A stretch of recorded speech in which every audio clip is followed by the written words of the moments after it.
Good afternoon, shalom and greetings from Jerusalem, Jane.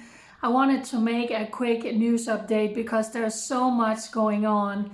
It's Friday and I have to run out and do a little bit of errands before Shabbat sets in. So this is going to be a very quick, just going through different topics, not going into something deep because there is not time. And I'm going to be using notes a little bit, but this was a special week because the new Chancellor of Germany was visiting Israel for the first time since taking his new job. And they started at Yad Vashem, the Holocaust Museum, which is always significant when it's a politician coming from Germany.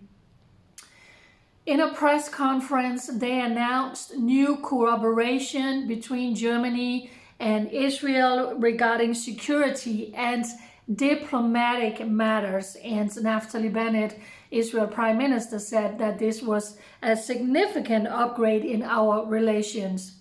In that press conference, Bennett also said that Israel is closely monitoring the talks in Vienna, including the possibility that an agreement will be signed that allows Iran to install centrifuges on a broader scale within a few years. This possibility is unacceptable to Israel. Israel will know how to defend itself and ensure both its security and its future. So again, Israel is keeping a very close eye onto the talks in Iran. They know you cannot trust them.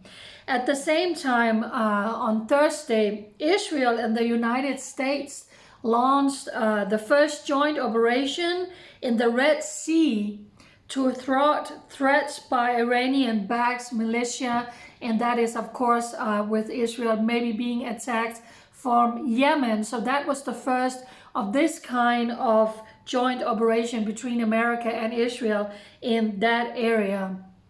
Of course, the enemies against Israel, they never sleep. They are constantly scheming and plotting. Iran has many proxies, which is why Israel is always on constant alert on all borders. And some of these enemies, Hamas actually went to Lebanon meeting with the leadership of Hezbollah, talking about the situation in East Jerusalem, where Palestinians are squatting on properties that is rightfully bought and owned by Jewish people. And there has been a lot of riots in that area because, according to documents in court, they need to vacate those houses. So Hamas, Hezbollah meeting, sticking their heads together, coming together to talk about the situation in Israel. We always know that is not a good idea. Of course, all eyes are in Ukraine, as they should be, and the joint UN General Assembly made a resolution. They were voting to condemn Russia, and Israel voted in for that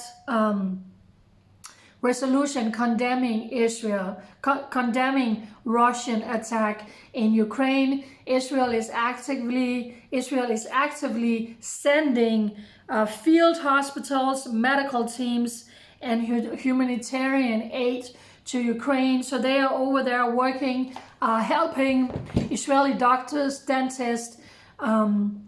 You have to understand something. Israel is close to Ukraine. Israel is also close to Russia.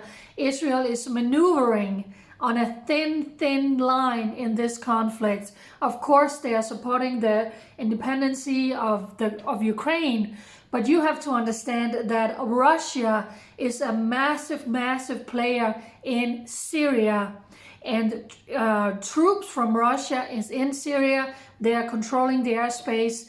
And you see that when a cargo plane has arrived from Iran in Syria with weapons for the enemies of Israel, Israel is attacking these targets in Syria, and they are doing that in collaboration in coordination with Russia to, of course, to prevent hitting any Russian targets.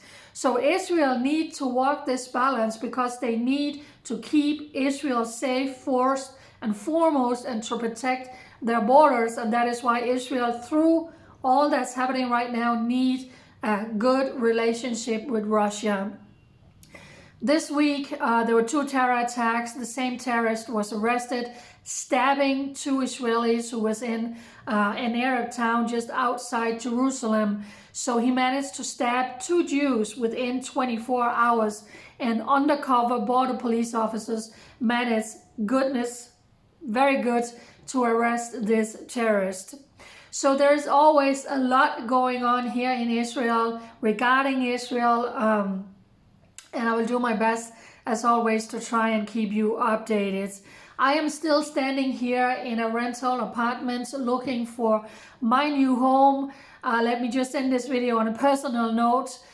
Israel's Interior Minister decided to just grant extension for all foreigners. So I was extended for 6 extra months on my visa for the remaining of this year, going into the end of November. So now I am looking for my new safe apartment for the rest of this year, moving into 2023.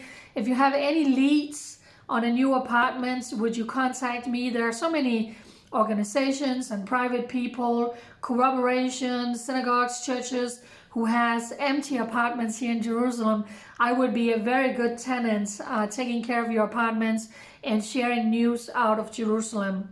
Also, if you're in the position to send a financial gift, as I'm only living by donation, that is also would be a huge blessing for me. So I will share links when I upload this video to a Gofundme page that tells my whole story, to a PayPal, and to a tax-deductible donation platform in America, and also the latest article that came out on Jerusalem Post about me. Shabbat Shalom. Bye.